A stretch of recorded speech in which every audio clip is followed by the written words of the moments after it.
congratulations on the victory, man. But I think the real story is your neighbor. You sound like you got a walking, talking fortune cookie living next door to you, telling you to be the crusher. Yeah. She just lost her husband.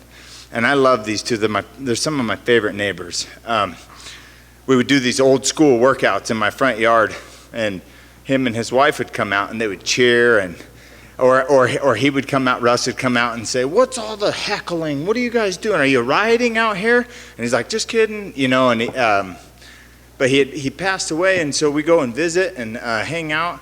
And she was like, "You're such a nice guy and you help out so much, and I just don't get how you step in there and fight people." And we got into this conversation. I was like, "Yeah, I get to be mean 15 minutes at a time." And but it's like not mean enough, and it's like 10 years ago or 8 years ago, like I was the crusher. I was able to flip that switch, get those submissions in the second and third round, like crush dudes' souls, and I could feel them quit. And then I knew I had them, and it's like I started matching, and I would match the guys, no matter if they were the Robert Whitakers or, somebody who was new coming in that maybe had 10 straight wins or something. And she said, "Well, maybe you need to bring out that stage character, the crusher," and I just kind of was like, said a little prayer before I went out there, and I was like, let me switch into that guy that's mean, that's coming out to hurt this guy. And I did it. I got close to finishing that arm triangle, and I felt it slipping a little bit. I tried to readjust, and then after that, he came out really hard because it's like you hit a hard submission. Sometimes you fatigue your shoulders or whatever, and it's like you lose a little bit of momentum, and they come back hard. And he did, and I felt that slipping, and then that stage character came out, and it was just like, hey, let's just keep on going.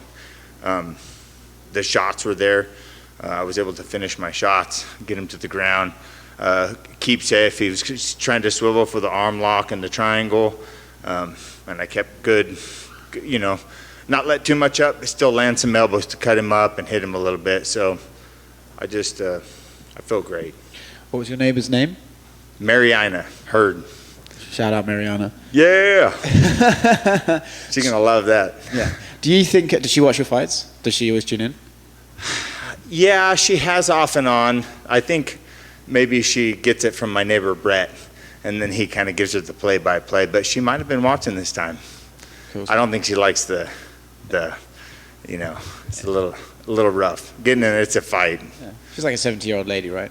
Yeah. Probably not the demographic for the Yeah. I don't know, man. There's a few out there. So do you think that's something you're going to take forward with you now in your career, the ability to be able to switch that switch? I think I have to. It worked. Because I would get in the flow of things, and I've had such great partners and great coaching and great teammates. And my life is really fulfilling and really good. I have a great relationship with my two older boys and my newest baby boy, and me and my wife are very happy. Life is busy. I've been speaking quite a bit. And I just, it's like I had to find whatever that was that motivated me to become the crusher. And it came back in today, came back in tonight. And it worked, and I'm going to carry that on to the next one and the next one. Congratulations, man. Thank you. Sometimes do you almost feel like it sounds like life outside of fighting, everything is going good. It's almost tough to keep, I guess, touch with that savage side of things that you almost need to be able to go in. Do you feel that, is this something that you were maybe in touch with maybe earlier on in your career when life maybe wasn't, I don't want to say cozy or comfortable? Do you feel like you maybe had that access to it a little bit easier back when life was simpler? No, because it was the only option. It's like I had the overdose death. It was like rebuilding, becoming a productive member of society, and then on the outside of that was like, oh, by the way, you want to be a professional MMA fighter. And, people, 15 years ago were like, what the hell is that? Yeah. And I knew inside since, I was a sophomore, a freshman in high school, and Forrest Griffin and Stephen Bonner, had that first season finale, and I was like, that's what I'm going to do. But that savagery that led me into the Ultimate Fighter season 7 house and getting cut, and then not getting cut, but not making it, and then coming into the season 11, and then it's like, that's all I had. And once I made it into the UFC, it was like, I realized that once you make it, you didn't make anything. You just barely got there, and now you got to fight tooth and nail to stay. And I started thinking like, well, what's next if something bad happens? What if I blow something out and I'm out? Or what if I lose a couple of matches in devastating fashion and, hey, it's on to the next thing. And so it's hard to stay focused on just that one thing, especially when I have children, that rely on me. And, and all it takes is a couple of nasty knockouts, dude, and and everything changes. And so sometimes I just had a hard time with that. Hey man, it's got to be all or nothing. And I don't care what anybody says. I know in my experience, like, this is my primary source of income. And so I have to focus almost all my energy on this. And I would have a little bit of energy for the speaking and a little bit of energy for this. And, oh man, what am I going to do next? And sometimes it leads you away from that goal of becoming that savage in the fight. But I was able to bring it out tonight. And I don't know, maybe it was a mixture of that, maybe it was a mixture of desperation, maybe it was a, hey man, it's all or nothing now. But man, it felt good. Do you feel like I know when we look, a lot of times people say, oh, I'm on 3 losses, that's, my back's against the wall, but this is 3 losses over a decent period of time, going back into 2019 with some of the other ones. But did you go in there feeling that your back was against the wall, even though you haven't been in there as much as not against the wall? It was more a fight in my own head. Gotcha. Because I know how well I do against some of the top competitors in the world, and like training partners, and I still feel like I outwork almost everybody in the room. And I know inside how good I can do. But knowing that and then doing that is 2 different things. Because it's different when you're in there. It's different when it's just you and it's just him.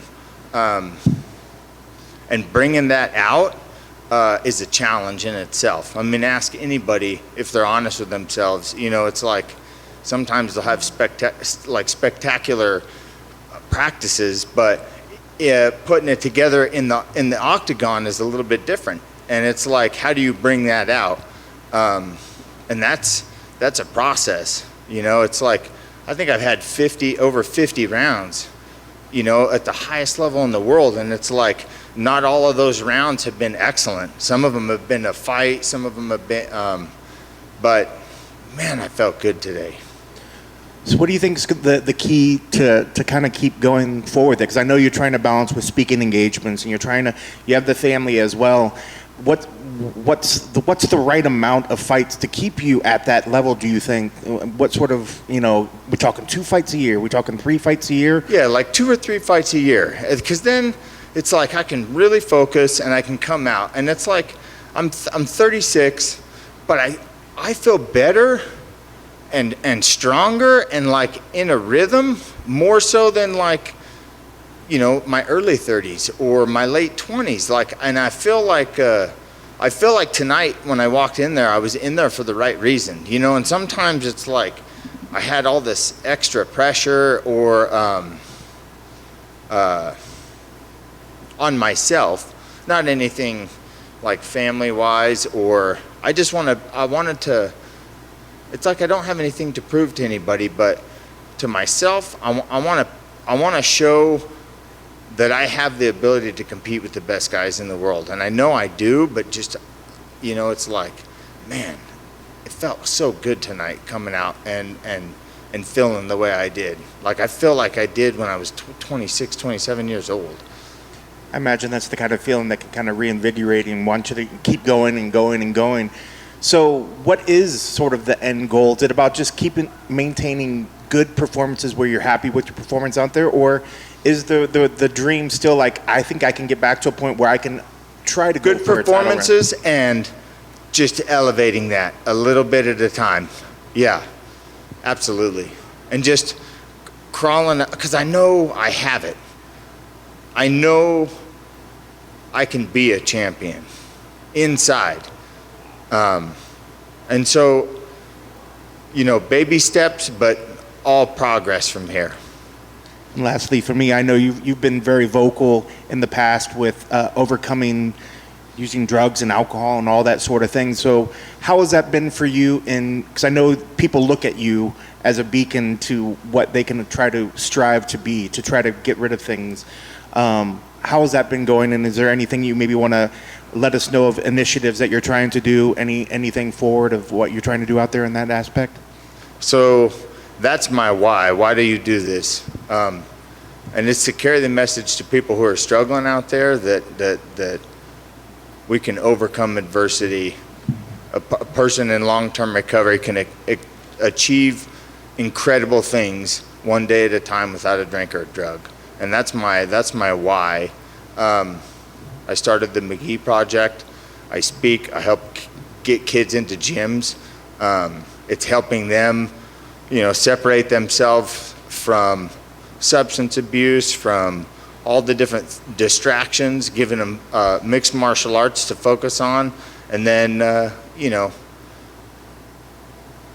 the ability to do what I did when I first got sober, a little bit of practice, and give me some goals to achieve so that I could keep overcoming those small adversities when I was first getting sober.